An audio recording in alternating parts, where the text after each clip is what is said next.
Hey everybody, welcome back. This is SotO, and we have Mesmer, Revenant, and Elementalist Spear to go through today. Important dates to remember: tomorrow at noon Pacific, 3 p.m. Eastern, we have the preview for all of the Spear skills on the live stream that we will be doing a stream for as well, so if that's your thing, get subscribed. But let's play this teaser and jump right into these last Spear professions, shall we? Poignant professions, as it were.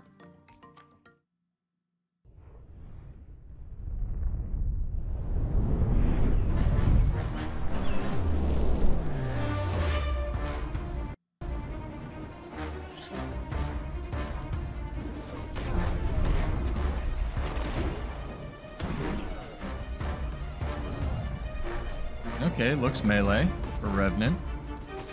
Looks like they have a taunt. They remember taunts in the game. That's amazing. Giant AoE death ball. Very cool. Another giant AoE death ball. Stars now have the ability to freeze time. Good. Assuming that was just camera work.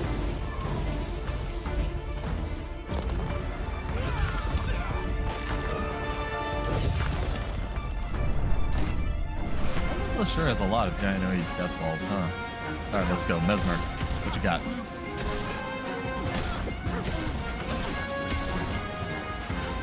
There's a blink strike in there. Creating a dash. That's good. Interesting. Alright, nifty. Let's go through it, shall we? When Guild Wars 2 Janthier Wilds launches on August 20th, each of the 9 professions will have access to a new set of spear weapon skills that have new skill effects and animations. If you missed the expansion details, be sure to check out our Guild Wars 2 Janthier Wilds announcement blog post first. Catching up. Again, it's more copy-pasted stuff. So, Carl MacLaine will be on the stream. That's awesome. Cal Cohen and Taylor. That's great. I love Carl. He's a OG Guild Wars 2 designer vet. He has been... Are we going in reverse order? We're just going RNG. All right, screw it. Let's jump into Mesmer. Spears bring clarity to Mesmers. The Mesmers of Janthier look to the beauty of their environment to guide their spear. Through careful study of recursive designs they find in nature, they are able to weave their magic in similar patterns. Each pattern produces a unique effect, giving a spear-wielding Mesmer a variety of ways to approach a fight. I'm noticing a lot of these like symbols on the ground, whether it's Elementalist, Guardian, or Mesmer. It's interesting. We must have developed that tech for Guardian, then been like, screw it, we'll put it on everything. The core of Mesmer's Spear gameplay is the second weapon skill, Mind the Gap. Aha. You'll channel energy into your spear and swing it around in a circle. The skill is special because you'll want to hit enemies with the outer edge of its area of effect.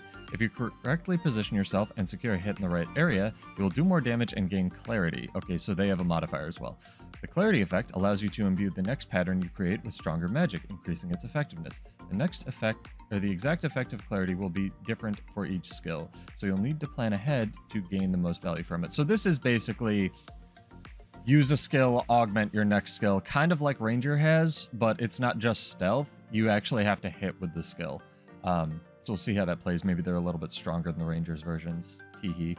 The fourth skill, Phantasmal Lancer, allows you to dash at your foe, striking them with your spear. As you dash, a phantasm is created at your starting location. The phantasm will dash through you, striking your initial target and enemies past it. If you use Phantasmal Lancer with clarity instead of summoning a phantasm behind you, you will summon 2 phantasms at your flanks that dash toward the enemy and meet to perform simultaneous strike. Okay. Kind of like Dragon Trigger 2, but I guess it stops at an enemy. I think we saw that in the video. Mesmer Spear is a mobile, high-damage weapon with dynamic gameplay. You'll want to focus on your positioning in fights so you gain clarity, and then choose abilities you want to empower with it. Due to the unique requirement for careful spacing, the weapon might take some getting used to, but once you get the hang of it, you'll find yourself weaving a pattern of victory. It kind of just seems like this is unnecessarily complicated. Rangers can just go into stealth and roll through all their Omega moves, but we'll see. This seems pretty cool. It doesn't mention if it's Condi or power, so hopefully it's a hybrid weapon. It didn't really look like it, though. I wasn't seeing a lot of, like, you know, Condi-esque things. But let's go into Revenant. Revenant Spear is a destructive masterpiece. Very Dragoon-esque. Bringing it down on an enemy here. Revenants who first heft their spears in battle often say that it reminds them of creation through destruction. Wielding dark power from the mists, they paint the battlefield through constant pressure and debilitating effects.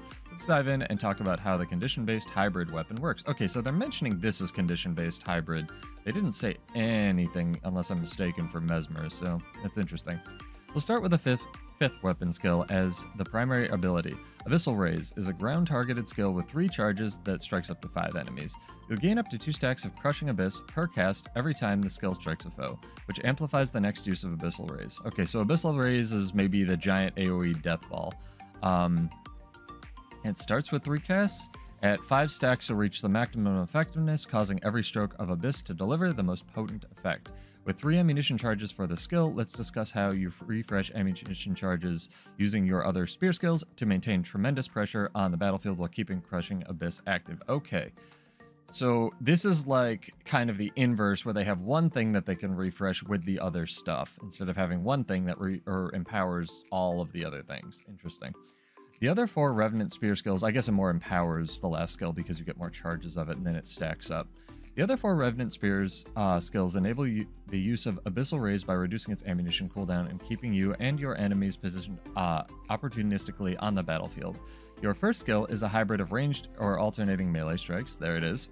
And each of them reduces Abyssal Raise's cooldown by a very short amount when striking your target. It's funny that Cal memed on, hey Taylor, we don't want the like cooldown refresh on anything, and they removed Daring Dragon and Fervent Force, and now they're just putting on like everything that wasn't Daring Dragon and Fervent Force, right? Whatever. Anyway, just strange. Your second skill is a bread and butter area of effect attack on target that reduces your Abyssal Raise cooldown by nearly full ammunition count. It's not just a full ammunition count. The third skill reduces Abyssal Raise cooldown by a static amount. It's interesting they're going through all the skills right now, and is a movement ability that leaves Abyssal Mines in your wake. So that's like the dash backward teleport thing. And I think the Abyssal Mines looked like they taunted. Threatening foes that dare chase you as you paint your masterpiece of destruction.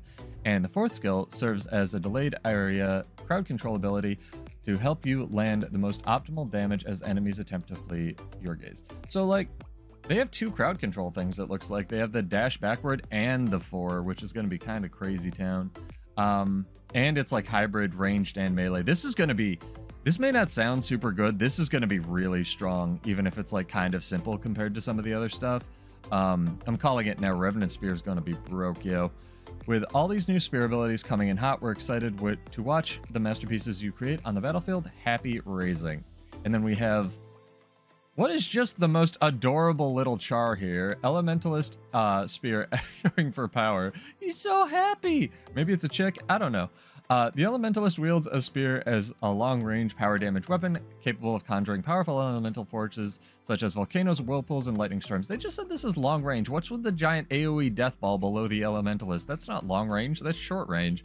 The spear has a couple of minor defensive tools, but is primarily focused on damage and crowd control. Great.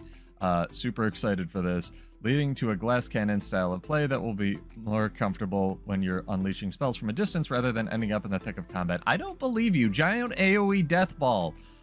What is this?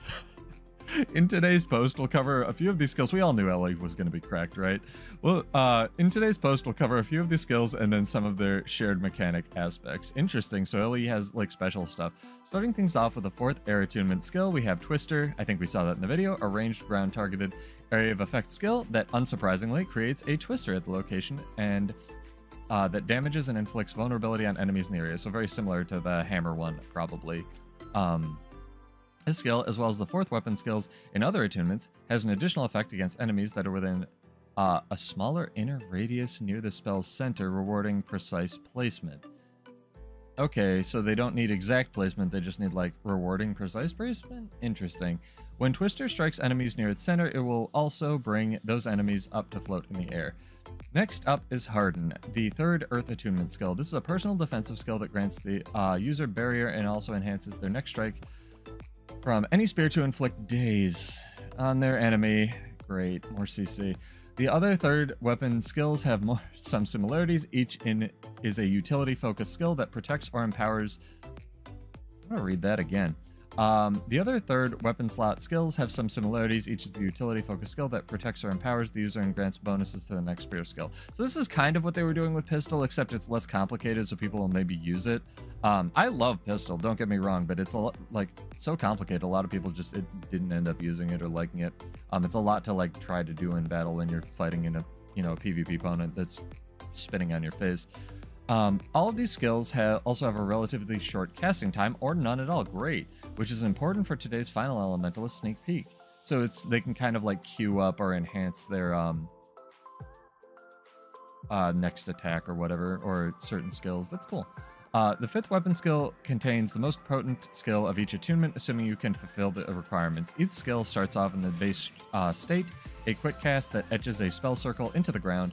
As an example, the fire skill etching volcano creates a spell circle that grants might to the elementalist. The skill flips over into lesser volcano, a ground targeted spell that erupts to create several damaging strikes. I wonder if they want something to compete with meteor shower.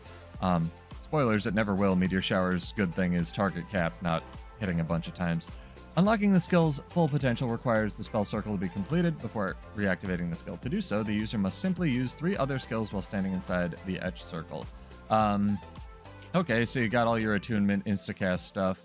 The process isn't limited to spear skills. Okay, so instacast utility skills can be utilized to speed things up. This is going to be great for Weaver when all of their stances have, like, ammunition, right? Once the spell circle is complete, I wonder if people will finally use that weave stance that no one uses that just puts you on one attunement to speed this up and get into the attunements like the 5 slot they want.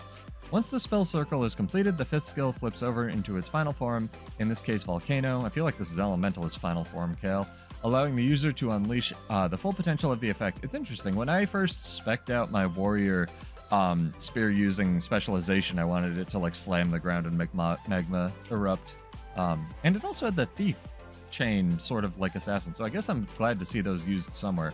Volcano allows the user to unleash the full potential of the effect. The full power Volcano erupts for a long period of time, creating additional damaging areas and inflicting more damage than its lesser version.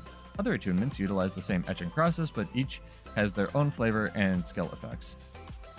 Nifty. Try for yourself. June 27th. Again, beta starts June 27th, which is, I think, Thursday in the morning. And let the summer spear fun commence. This looks sick. I'm genuinely pretty excited for a lot of this, especially the super enthusiastic Jar. Mesmer gets some mobility, which is awesome. They haven't really had that aside from Sword Dash on Mirage. So it'll be good to have that on, like, Chronomancer, I guess, since they're filling holes and rolls. I guess the only thing I lament is the warrior thing, right? It, like, A is boring, and B, it's sort of ranged, but not, because you need to be up close to do damage, and C, it doesn't look like a Condi weapon, which is something warriors really need, like a ranged Condi weapon, so I guess I don't super understand where the development budget goes, but hey, maybe warriors want vanilla white bread. I don't know. I'm not the main character of existence, but this looks sick. Let's watch some of this trailer again. This looks awesome, especially how it was shot and edited and everything. This is very cool. Again, that does not look like a ranged attack. That looks like punishing you for being up close, but maybe Elementalist Spear just gets to be the God King of space for a while. Even this transition, like, that was so good. All right, cool. And the effects are beautiful. Like, this is amazing. Go back to the Revenant ones. The Revenant ones were very exciting as well. I wonder if this throwing it up in the air is the auto attack, because that doesn't look like a very reflectable projectile if it is. I kind of hope it isn't, but we'll see. Maybe he just rolls in for the autos here. Yeah, those look like taunt mines. I don't know. We'll see. I guess that's what I got for this one. Let me know what you guys thought in the comments, and I'll be back tomorrow at 3 p.m. Eastern for the React stream. But yeah, this looks sick. I'm excited for Spears. Cheers, guys. And that was definitely the, like, Elementalist animation in the preview. Yeah, sorry. Cheers, guys. I'll see you in Tyria. Peace out.